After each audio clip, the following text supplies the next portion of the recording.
Start. नमस्कार प्यारे साथियों, मैं कुमार मुन्ना आप सभी को स्वागत करता हूं KMGS ग्लोबल क्लासेस में। तो आज हम जो क्वेश्चन लेकर आए हैं प्रीवियस ईयर क्वेश्चन आज भी चलेगा, क्योंकि आज का क्वेश्चन जो होगा ना भाई, आज का क्वेश्चन होगा जो आपके एग्जाम में इससे 1 या 2 नंबर ज़रूर रहेगा। ठीक ना, आज का जो क्वेश्चन होगा यकीन मानिएगा, आज का जो क्वेश्चन होगा ना इससे 1 या 2 नंबर क्वेश्चन ज़रूर आपके एग्ज़ाम में रहेगा, क्योंकि यह क्वेश्चन आज सेट किए हैं बहुत मेहनत के साथ। ठीक ना, तो आज हम लोग देखेंगे, फिर से देखेंगे अपने प्रीवियस ईयर क्वेश्चन के बारे में। आज हमारे प्रीवियस ईयर क्वेश्चन में पहला क्वेश्चन होगा हिस्टोरिका नामक प्रसिद्ध पुस्तक के रचयिता कौन है या किसके द्वारा प्रकाशित किया गया था। तो इसको देखेंगे, ऑप्शन के अनुसार हम लोग आंसर देंगे। पहला ऑप्शन है तारानाथ, बी में दिया है प्लिनी, सी में दिया है हेरोडोटस, सी में दिया है टॉलमी। तो इसका सही आंसर हो जाएगा मेरे भाई हेरोडोटस। हिस्टोरिका पुस्तक किसके द्वारा लिखा गया है? तो हेरोडोटस के द्वारा लिखा गया है। ठीक ना, अब देखेंगे ऑप्शन ए के बारे में। ऑप्शन ए में है तारानाथ।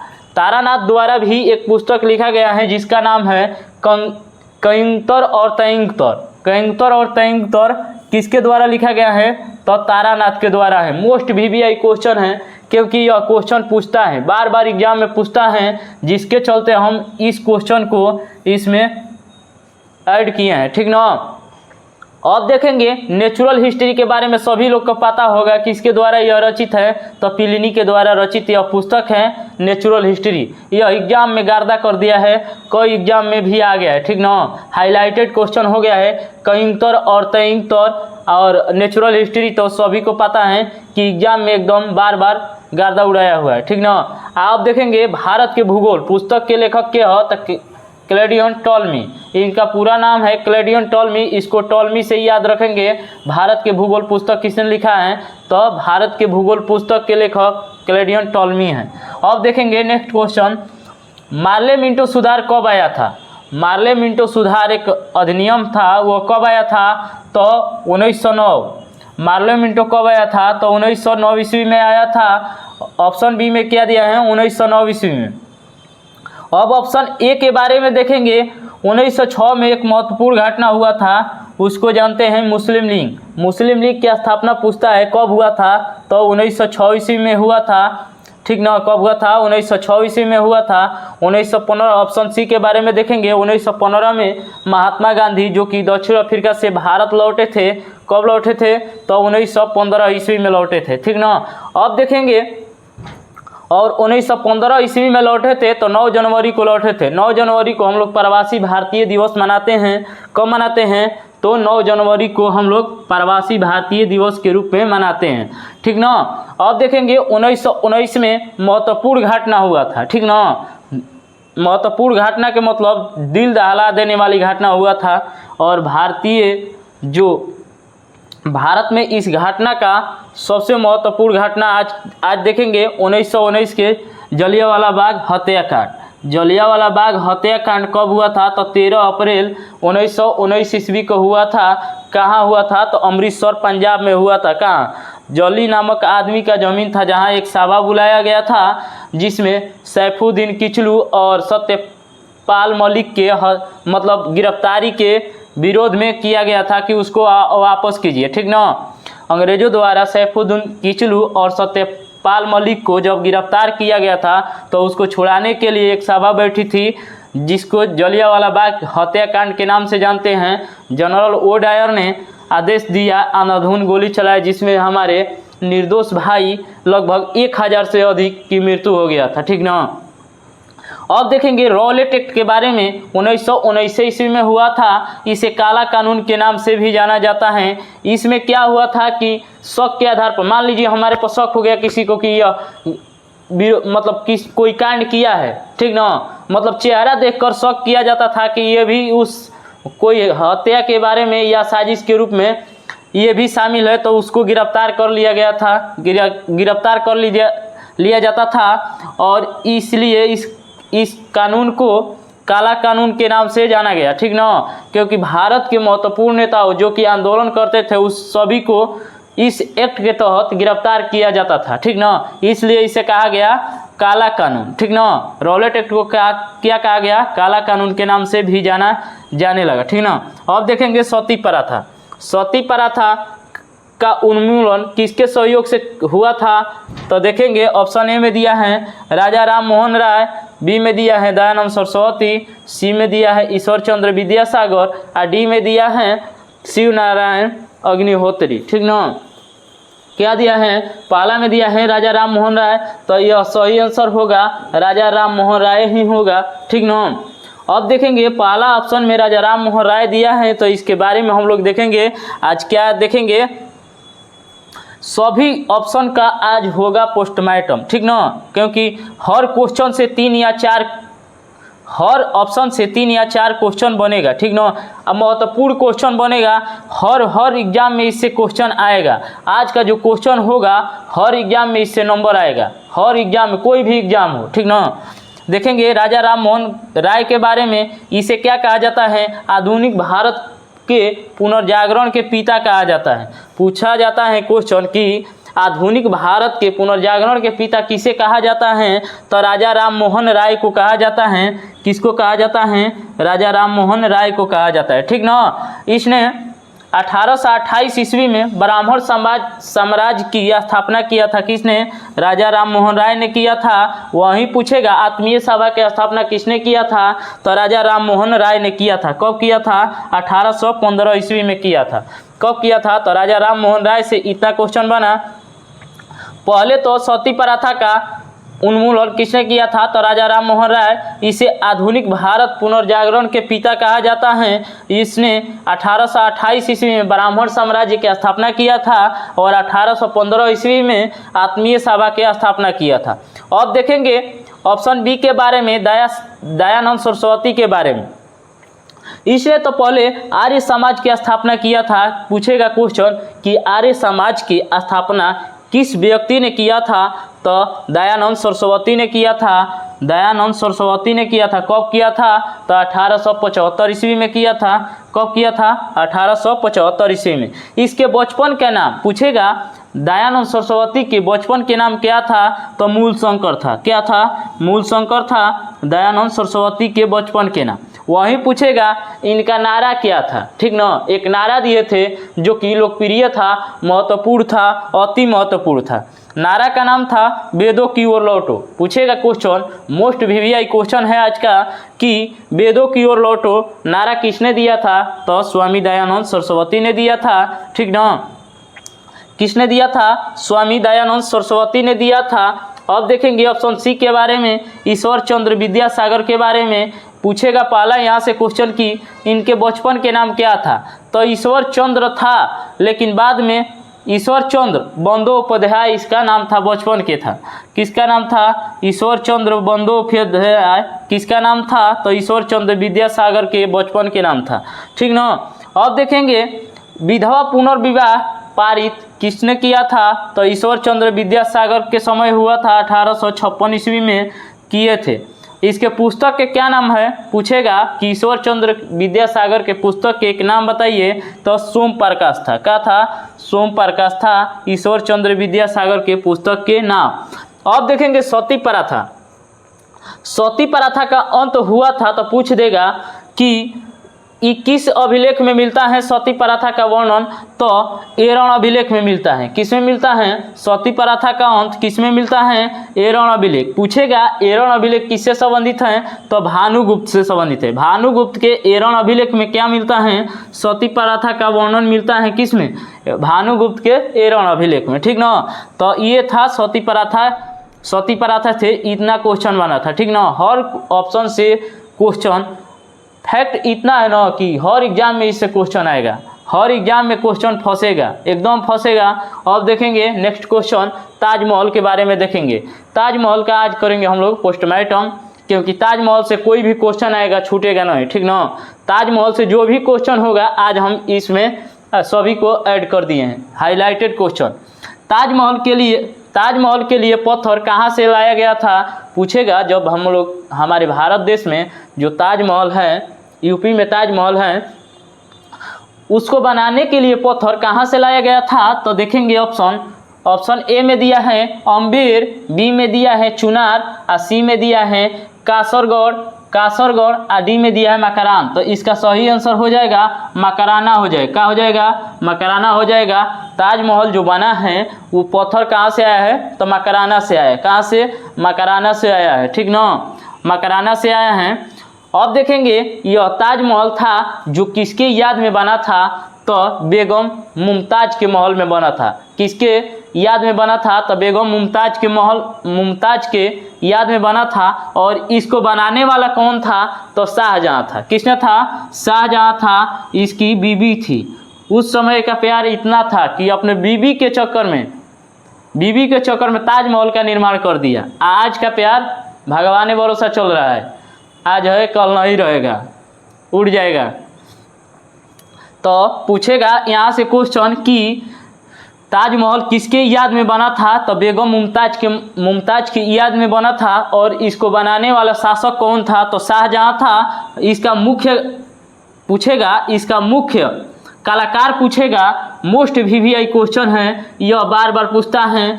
इसका मुख्य कलाकार पूछेगा तो उस्ताद अहमद लाहौरी था। क्या था? उस्ताद अहमद लाहौरी था मुख्य कलाकार। मुख्य कलाकार पूछेगा कौन था? तो उस्ताद अहमद लाहौरी।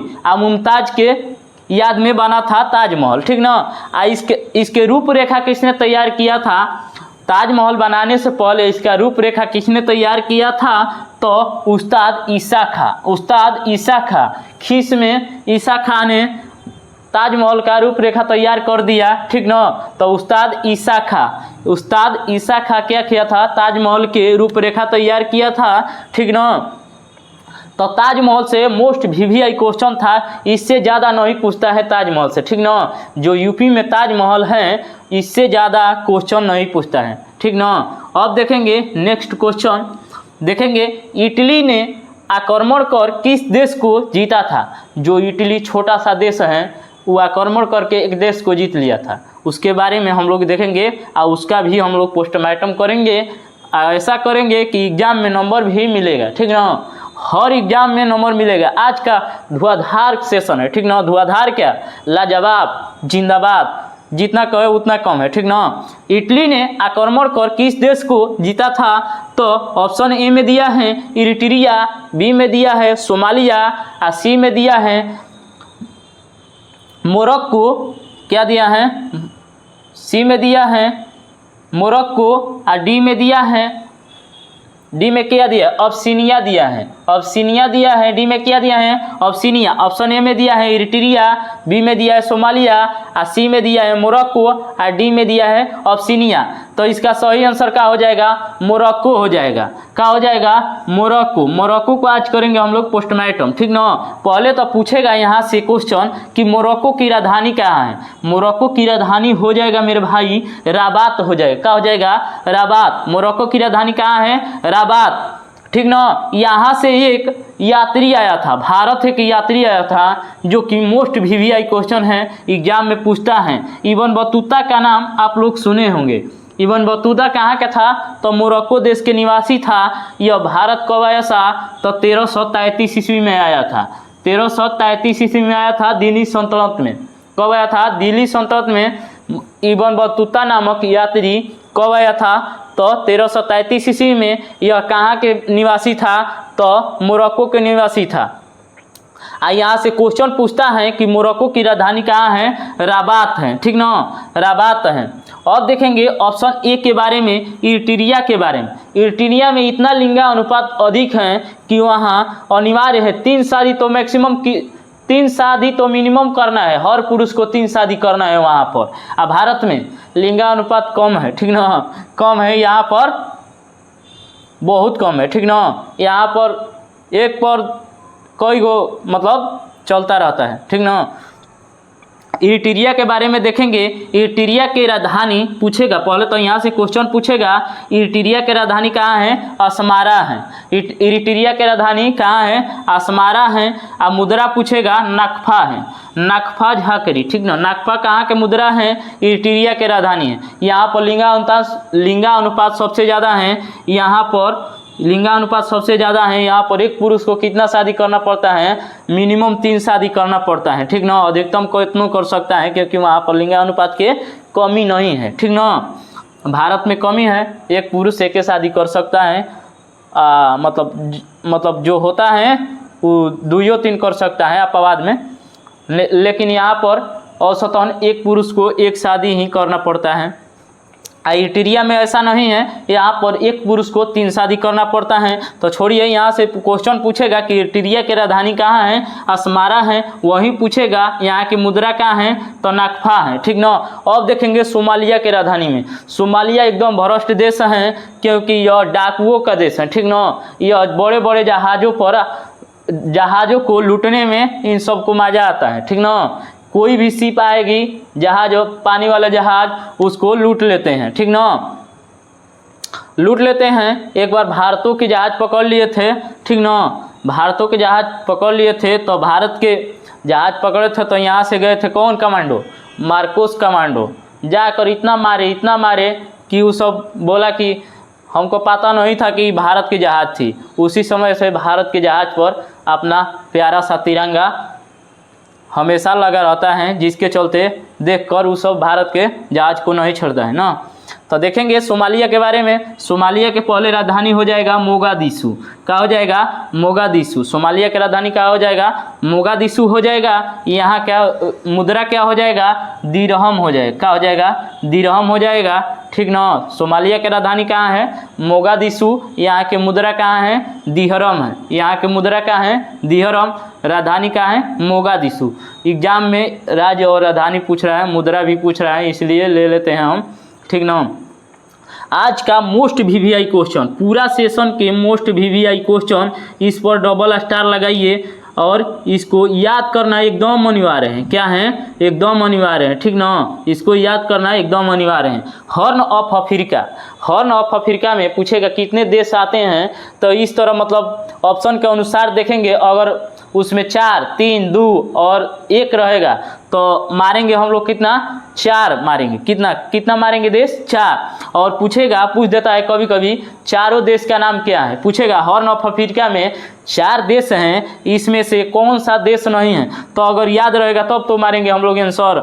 अगर मान लीजिए इसका आंसर हम लोग का याद नहीं है कि हॉर्न ऑफ अफ्रीका में कितने देश आते हैं, ये तो जानते हैं कि 4 देश आते हैं, लेकिन उसका नाम हमको पता नहीं है, तो कैसे मारेंगे। उसका नाम याद करना एकदम जरूरी है, ठीक ना। तो इसमें हॉर्न ऑफ अफ्रीका में इरिट्रिया, सोमालिया, इथियोपिया और जिबूती आते हैं। इथियोपिया, सोमालिया, जिबूती और इरिट्रिया। हॉर्न ऑफ अफ्रीका में 4 देश आते हैं, इथियोपिया, सोमालिया, जिबूती और इरिट्रिया नामक देश हॉर्न ऑफ अफ्रीका में आते हैं, ठीक ना। कितना आते हैं, 4 देश आते हैं। यह बार बार एग्जाम में पूछता है। अगर विश्वास नहीं होगा, जो भी भाई आज कंपटीशन के दौर में चल रहे हैं वो उनको पता होगा, जो सेट लगा रहे हैं, प्रीवियस ईयर क्वेश्चन कर रहे हैं, उनको इस क्वेश्चन से भेंट हो गया होगा। कभी भी भेंट हो चुका है और होगा भी, आगे भी होगा, ठीक ना। यहाँ से क्वेश्चन पूछ सकता है कि इसमें से कौन सा हॉर्न ऑफ अफ्रीका वाला देश नहीं है। यहाँ से क्वेश्चन इस तरह भी पूछ सकता है कि हॉर्न ऑफ अफ्रीका में 4 देश आते हैं, उनका नाम बताए, ठीक ना। चारों देश का नाम याद रहेगा तो क्लियर है, ना तो फिर से तैयारी करना पड़ेगा, ठीक ना। अब देखेंगे आज का लास्ट क्वेश्चन। आज का लास्ट क्वेश्चन होगा, मंगल पांडे का संबंध किस इन्फेंट्री से था। किस इन्फेंट्री से था माने किस बटालियन से थे। तो ऑप्शन देखेंगे, ए में 20 NIA से, देखेंगे 34वीं NIA से, सी में दिया है 27वीं NIA से, 28वीं NIA से। तो इसका सही आंसर हो जाएगा 34वीं NIA से थे। कौन, मंगल पांडे। मंगल पांडे पूछेगा किस राज्य से बिलोंग करते हैं, तो ये अपना पड़ोसी राज्य कौन है, बिहार, जहाँ से योगी जी का है मुख्यमंत्री। योगी जी का शासन बहुत कड़ा है, ठीक ना। हमारे बिहार में नीतीश चाचा बहुत क्या उसके बारे में बोले।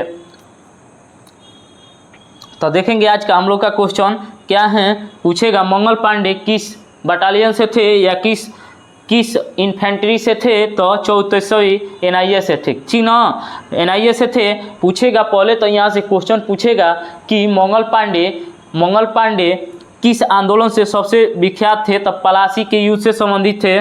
पलासी के युद्ध से संबंधित थे, ठीक ना। अब देखेंगे बैरकपुर पूछेगा, बैरकपुर में जो ये थे मंगल पांडे, वहाँ पर सुअर और गाय के मिक्स चर्बी से एक कारतूस बना था, जिसको मुंह से खींचकर उसके जो मतलब गोली था उसको राइफल में डालना पड़ता था, ठीक ना। जो गाय और भैंस के कारतूस बने थे, गाय और सुअर के चर्बी से जो कारतूस बने थे उसको मुंह से निकालना पड़ता था, फिर उसको राइफल में लगाना पड़ता था। तो ये जो मंगल पांडे थे उसको लगाने से माना कर दिए, ठीक ना, कि हम नहीं लगाएंगे क्योंकि यह हिंदू मुस्लिम को लड़ाने का साजिश था अंग्रेजों का। तो वो माना कर दिए, मंगल पांडे क्या किए, माना कर दिए, ठीक ना, माना कर दिए। और मंगल पांडे ने दो अंग्रेजों को मार दिए, जिसका नाम था लेफ्टिनेंट बाग और मेजर हुसन को मार दिए थे। मेजर बाग और हुसन को हत्या कर दिया था किसने? मंगल पांडे ने गोली मारकर हत्या कर दिए थे। और मंगल पांडे के विरुद्ध एक्शन लिया गया। मंगल पांडे को 8 अप्रैल 1857 को फांसी की फंदे पर लटका दिया गया। यह यूपी राज्य से बिलोंग करते थे, ठीक ना, यूपी राज्य से बिलोंग करते थे। यह संघर्ष कब हुआ था? तो 10 मई 1857 को प्रारंभ हुआ था। 10 मई 1857 कितना? 1757 का होगा, देख लीजिए क्या होगा, 1757। पलासी के युद्ध कब हुआ था? 1757। यह मेरठ से शुरू हुआ था, ठीक ना। और उसी में से थे एक मंगल पांडे, जो कि लाबाज सिपाही थे और 2 अंग्रेजों को मार गिराए थे। और इसको फांसी कब दी गया था? 8 अप्रैल 1857 होगा, 8 अप्रैल 1857 होगा, ठीक ना, 8 अप्रैल 1857। यह कहाँ से थे? तो बलिया यूपी से थे, ठीक ना। आज का था यही लास्ट क्वेश्चन। सभी लोग बताइएगा कैसा लगा सेशन, ठीक ना, अपना मत दीजिएगा और बताइएगा क्या था आज का क्वेश्चन, कैसा था सभी को। तो सभी को लव यू, थैंक यू, ठीक है। और आप लोग चिंता न कीजिए, जुलाई में परीक्षा होने वाला है, ठीक ना। बिहार पुलिस का फाइनल डेट आ गया है कि जुलाई में परीक्षा कराएगा ही, ठीक ना। तो सभी भाई अपने तैयारी को ज़बरदस्त तरीके से तैयार करें और अपना तजुर्बा दिखाएं, एग्ज़ाम निकालें, क्वालिफाई करें। हम भी करेंगे, हम भी तैयारी करते हैं, सभी टीचरों को सुनते हैं और खुद मेहनत करते हैं। और जो मेरे भाई हैं उनको भी हम तैयार करते हैं अपने साथ साथ, ठीक ना। तो चलिए, सभी को लव यू, थैंक यू, जय हिंद, जय भारत।